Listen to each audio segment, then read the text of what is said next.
The phone call came on a Tuesday afternoon while I was helping Ethan with his physical therapy exercises. My 12-year-old son was working hard on his leg stretches, his face scrunched in concentration, when my cell rang. "Mrs. Patterson? This is David Huang from First National Bank. I'm calling about some unusual activity on the Ethan Patterson Medical Trust account." My stomach dropped. What kind of unusual activity? There have been several large withdrawals over the past 6 months. While they all have proper signatures, the pattern is concerning. Could you verify some transactions for me? I helped Ethan into his wheelchair, gave him his iPad, and stepped into the hallway. Go ahead.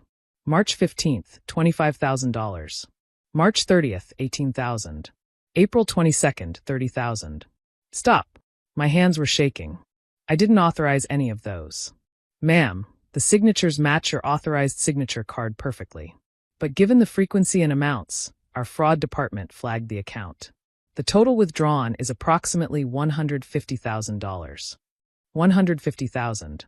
Money meant for Ethan's surgeries, his customized equipment, his future care. Gone. I'll be there in an hour, I managed. Mom, Ethan called from the living room. Everything okay? Everything's fine, sweetheart. Just boring bank stuff. But it wasn't fine. As I drove to the bank, my mind raced through possibilities. The trust was ironclad. Only 3 people had access. Me as primary trustee, my husband Robert as secondary, and my brother-in-law Marcus as tertiary trustee in case something happened to both of us. Robert had been dead for 2 years. Cancer took him just 3 years after the accident that paralyzed Ethan from the waist down, which left Marcus. Marcus, who'd been so helpful after Robert died, who came over every Sunday to play video games with Ethan, who had a key to our house and knew where I kept all the important documents. Marcus, who'd recently bought a new truck, taken a cruise, renovated his kitchen. At the bank, David Huang showed me the withdrawal slips. The signatures were perfect. Too perfect.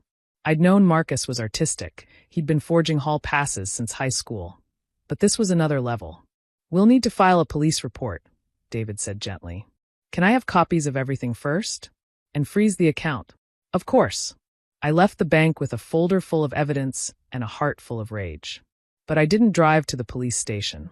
I drove home, put on a smile for Ethan, and made a phone call. Marcus? Hey, it's Sarah. Want to come for dinner tomorrow? I'm making your favorite, that beef Wellington you always rave about. Seriously? That's like a 6-hour recipe. You're worth it. You've been such a help since Robert passed. It's the least I can do. Ah, sis, you're gonna make me cry. What time? 7. And bring that wine you were telling me about. The expensive stuff from your cruise. He laughed. You got it. See you tomorrow. I hung up and looked at Ethan, who was building something elaborate in Minecraft. Uncle Marcus is coming for dinner tomorrow. Cool. Can we show him my new world? Absolutely, buddy. That night, after Ethan was asleep, I did my homework. Bank records, social media, public records searches. Marcus had been busy. The new truck, $58,000. The cruise, $12,000. Kitchen renovation, at least $40,000. All starting right after he became tertiary trustee. But I found something else. Something that changed everything. Marcus had a son, 10 years old, living with his ex in Portland. A son he'd been fighting for custody of. A son with special needs, autism, severe enough to require specialized schooling and therapy. I stared at the court documents until my eyes burned.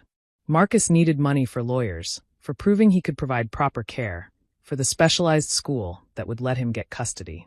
He'd stolen from one special needs child to help another. It didn't make it right, but it made it complicated.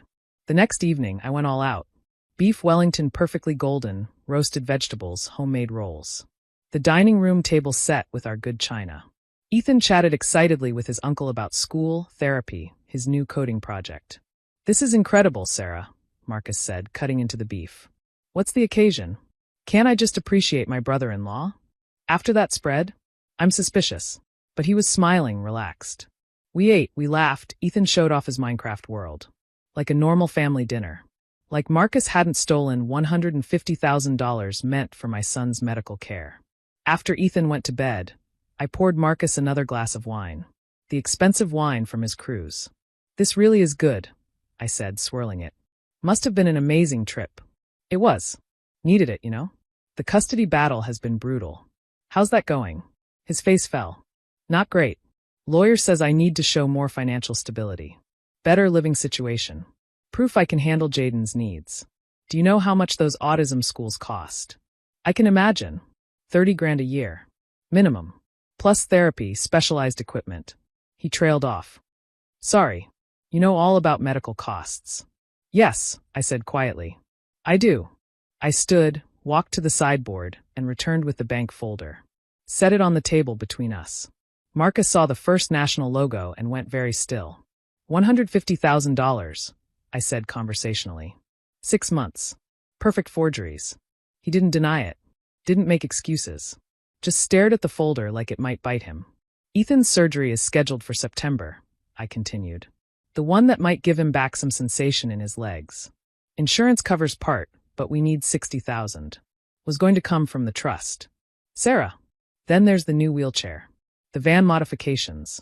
Physical therapy. All from the trust you've been draining. I was going to pay it back. When? After you won custody? After Jaden graduated from that $30,000 a year school. He buried his face in his hands. I'm sorry. I'm so fucking sorry.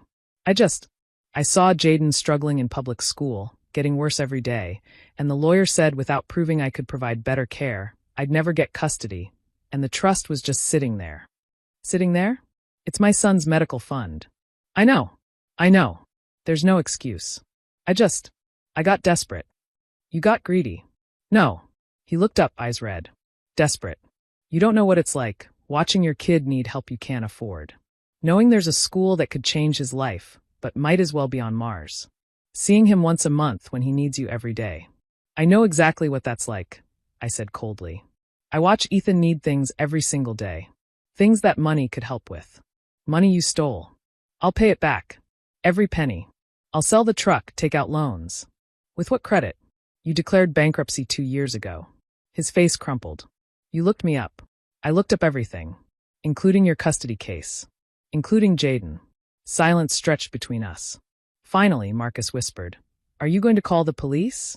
I should have. Every logical part of me screamed to pick up the phone, press charges, protect what was left of Ethan's trust. But I thought about Jaden. Another boy struggling, needing help, caught between parents who couldn't afford to give him what he needed. I'm going to make you an offer, I said. One time. Take it or I call the police right now. He nodded frantically. You're going to sign a confession. Detailed, notarized, admitting to everything. It goes in my safe. If you ever miss a single payment of what I'm about to propose, I take it to the police. Okay, you're going to pay back the trust.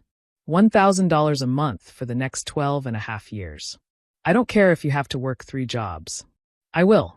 You're going to show me proof of payment for Jaden's school. Every semester. Because that's where the stolen money went, and that's the only reason you're not in handcuffs right now. His eyes widened. You're letting me keep. I'm letting Jaden keep his school. Don't mistake that for forgiveness. Sarah, I don't know what to say. There's more. You're going to tell Ethan. Not now, when he's older. When he can understand. You're going to explain why you stole from him and spend the rest of your life making it up to him. Jesus. And Marcus? If you ever touch that trust again, or any money that isn't yours, I won't just go to the police. I'll make sure everyone knows. Your ex, the custody judge, Jaden when he's old enough. Everyone. I understand. Do you? Because I don't think you do. You stole from a paralyzed child. Your nephew. Your brother's son. I know what I did. Your brother, who trusted you to protect his family if something happened to him. And you robbed his child. Marcus was crying now, ugly sobs that shook his whole body. I know. God, I know. I just didn't see another way. There's always another way. You just chose the easy one. We sat in silence while he pulled himself together. Finally, I slid a document across the table. This is a payment agreement. Sign it. He read it carefully. $1,000 monthly payments for 150 months, starting immediately. Signed without hesitation. The confession will be ready tomorrow, I said. Come by at noon. Bring a notary. Okay. And Marcus? We're done after this. You don't come to family dinners. You don't play video games with Ethan. You don't get to be Uncle Marcus anymore. Sarah, please. You can see him at holidays. Family gatherings where others are present. But the relationship you had, that trust? It's gone. He nodded, defeated. Can I at least send him birthday presents? Through me. Everything goes through me now. I understand. He stood to leave, then paused. What are you going to tell Ethan? That Uncle Marcus is very busy with some family issues. He's a smart kid. He'll figure out the rest when he's ready. I really am sorry, Sarah. And I will pay it back. Every penny. You will. Because if you don't, orange won't be a good color on you. After he left, I sat at the dining table surrounded by dirty dishes and broken trust. The beef Wellington sat half-eaten, a metaphor for everything that looked perfect on the outside but was ruined underneath. I thought about Robert, how disappointed he'd be in his brother, but also how he'd understand my decision. He always said family was complicated, that love meant sometimes making hard choices. A sound from the hallway made me look up. Ethan was in his wheelchair, rolling toward me. How long have you been up, buddy? Long enough. His 12-year-old face was serious. Uncle Marcus took money, didn't he? Our money. I'd always been honest with Ethan. His disability had forced him to grow up faster than most kids. Yes, but you're not calling the police? It's complicated. Because of his son? The one with autism. Sometimes I forgot how much Ethan heard, absorbed, understood. That's part of it. Is he going to pay it back? Yes. Every penny. Ethan was quiet for a moment. Will I still get my surgery? Absolutely. We'll figure it out. We always do. Okay. He rolled closer, and I pulled him into a hug. I'm mad at Uncle Marcus. That's okay. You're allowed to be mad. But I'm glad you're helping his son. It's not Jaden's fault his dad made bad choices. My 12-year-old paralyzed son, showing more grace than most adults could manage. You're a pretty amazing kid, you know that? I know, he grinned. Must get it from my mom.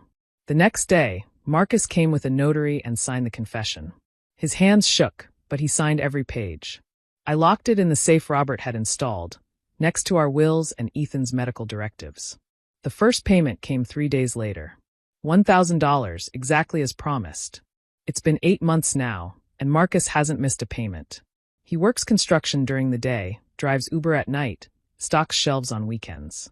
Jaden is thriving at his new school. Marcus sends me progress reports, part of our agreement.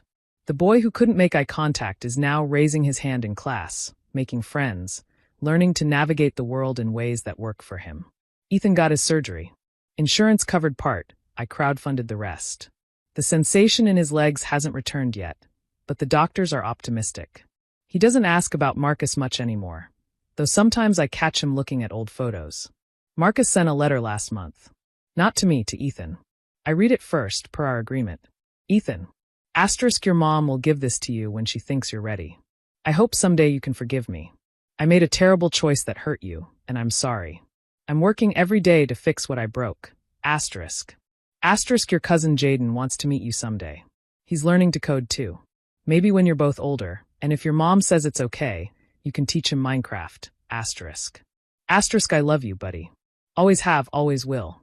Even if I don't deserve to. *. Uncle Marcus. I put the letter in the safe with the confession.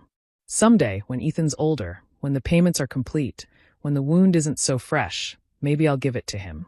Let him decide what kind of relationship, if any, he wants with his uncle. But for now, we focus on healing.